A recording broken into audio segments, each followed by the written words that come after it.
कहते हैं कि सबका साथ और सबका विकास और सबका विश्वास। भाजपा इस नारे के साथ प्रदेश में भी है और देश में भी है, लेकिन उसी भाजपा को भाजपा बनाने वाले तमाम कार्यकर्ता जो जमीनी स्तर पर काम करते हैं।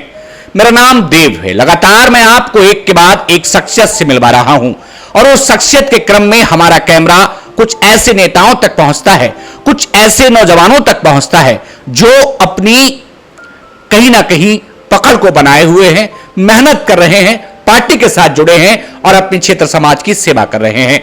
उसी क्रम में हम पहुंचे हैं, एक मंडल अध्यक्ष जी हैं। वो कहां से मंडल अध्यक्ष हैं, क्या उनका नाम है, कैसी उनकी यात्रा रही, किस सफर से चलकर वो यहां तक पहुंचे और भाजपा के साथ जुड़कर वो क्या क्या कार्य कर रहे हैं, जानने के लिए सीधे चलते हैं बातचीत के लिए। क्या नाम है आपका? मेरा नाम मुनीश कुमार शर्मा है। शर्मा जी, किस मंडल से आप अध्यक्ष हैं? मैं यहाँ दुमका मंडल से मंडल अध्यक्ष हूँ। कितने गांव आते हैं इसके अंदर? इसमें 98 तो बूथ अध्यक्ष बूथ हैं हमारे यहाँ पर जी, और समथिंग इसमें 75 गांव आते हैं।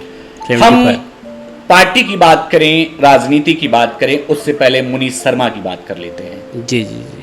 अपनी पूरी यात्रा के बारे में बताइए। आपका गांव कौन सा है, क्या पारिवारिक पृष्ठभूमि रही, किन दौर से गुजरकर आप मंडल अध्यक्ष तक पहुंचे, थोड़ा बताइए। सबसे पहले तो जो भी दर्शक मुझे देख रहे हो जी, मैं उन सभी को नमस्कार जी करता हूँ और मैं अपने बारे में बताना चाहता हूँ। जी, सबसे पहले मैं पार्टी ने मुझे बूथ अध्यक्ष बनाया। जी, इसके बाद में मैंने बूथ अध्यक्ष पर लगभग 3 वर्ष कार्य किया। जी, फिर मुझे शक्ति केंद्र संयोजक बनाया। जी। उसके बाद में पार्टी ने मुझे देखा कि हाँ ये मेहनती है, सक्रिय के रूप में देखा, तो मुझे यहाँ पर मंडल अध्यक्ष की जिम्मेदारी दी। गांव के आम घर का बेटा राजनीति में सक्रिय होकर पद पाता है, नाम कमाता है, शोहरत कमाता है, जनता के बीच जाता है।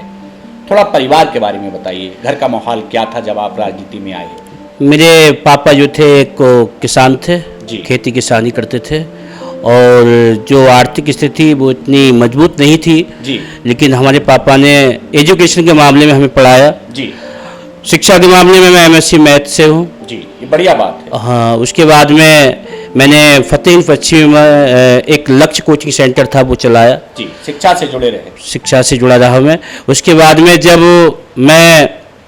मेरे पापा जो थे वो एक्सपायर हो गए, तो मुझे जिम्मेदारी मिली, घर की जिम्मेदारी आई। उसके बाद में मैं अपने गांव आ गया।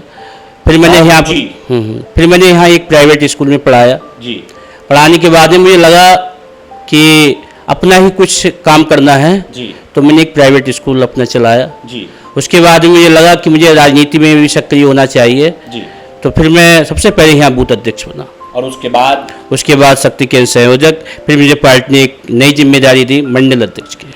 मुनीश जी, आपके जीवन का सफर कठिन रहा है। जी जी जी। क्षेत्र में विकास के फूल खिल रहे हैं, प्रदेश में कमल खिल रहा है और देश में भी कमल खिला हुआ है। जी जी जी। 98 गांवों में कोई खास कार्य जो मुनीश शर्मा के द्वारा अब तक या मुनीश जी की माननीय विधायक जी द्वारा जो स्ट्रीट लाइट लगी हैं वो लगभग सभी गांव में है और जो भी हमारे कार्यकर्ता जो हमें बताते हैं वो बड़ी जिम्मेदारी के साथ निभाते हैं और लगभग मैं समझता हूँ करीब 80 गांव में स्ट्रीट लाइट जो माननीय विधायक जी के द्वारा लगी हैं वो प्रत्येक गांव में लग चुकी हैं।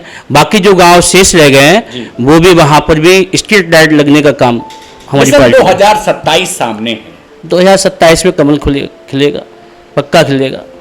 किन वादों के साथ आप जा रहे हैं?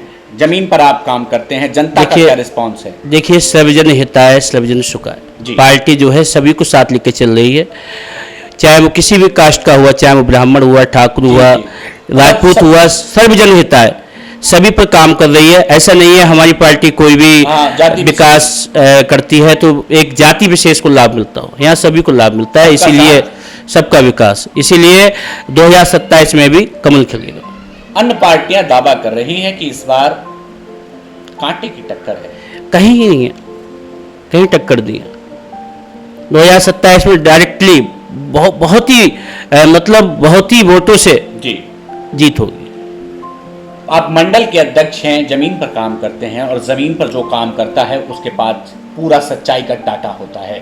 जी जी जी। मुनीश जी, क्षेत्र और समाज के लिए हम लोग काम करते हैं, एक मुहिम हमने चला रखी है, नशा रोकिए दहेज रोकिए, नौजवानों को क्या संदेश देंगे? देखिए, नशा एक जो है एक बुरी बीमारी है जी। नशा से क्या होता है, जो उसका घर जो परिवार होता है बिखर जाता है, वो बिखर जाता है। तो मैं सभी नौजवानों से चाहूँगा जो नशा करते हैं, जैसे अल्कोहल है, जी, जी। अफीम है, गांजा है, विभिन्न प्रकार के जो नशा करते हैं, मैं उनसे आग्रह करता हूँ, यदि आपको अपना घर चलाना है, जी। सेव करना है, जी। तो ये नशा छोड़ दें। दहेज को लेकर क्या कहेंगे? दहेज रुकना चाहिए? ये डोरी सिस्टम है, ये भी एक बहुत बुरी प्रथा है। देखिए, इसमें सभी समाजों को आगे आना चाहिए जी। और जो दहेज की मांग करते हैं जी। उनके खिलाफ खड़ा होना चाहिए। इसी प्रकार हमारे साथ जुड़ने के लिए आपका बहुत शुक्रिया। ठीक, धन्यवाद। आज हमारे साथ शख्सियत के इस क्रम में दुनका के मंडल अध्यक्ष श्रीमान मुनीश शर्मा जी थे, जो अपनी बात रख रहे थे। भाजपा के कर्मठ कार्यकर्ता हैं। यदि शख्सियत के क्रम में आप भी अपनी बात रखना चाहते हैं तो हमारा कैमरा और हमारी टीम पहुंचेगी आप तक। आपको हमसे संपर्क करना होगा, बशर्ते आप भी समाज और देश के लिए कुछ हित का कार्य कर रहे हो। मुनीश शर्मा जी, हमारे साथ जुड़ने के लिए आपका बहुत धन्यवाद। तो आज के लिए सिर्फ इतना ही। कैमरा पर्सन धर्मवीर के साथ आज हमने जाना मंडल अध्यक्ष मुनीश शर्मा जी का सफर। फिर मिलेंगे एक नई शख्सियत से, तब तक के लिए धर्मवीर के साथ नमस्कार।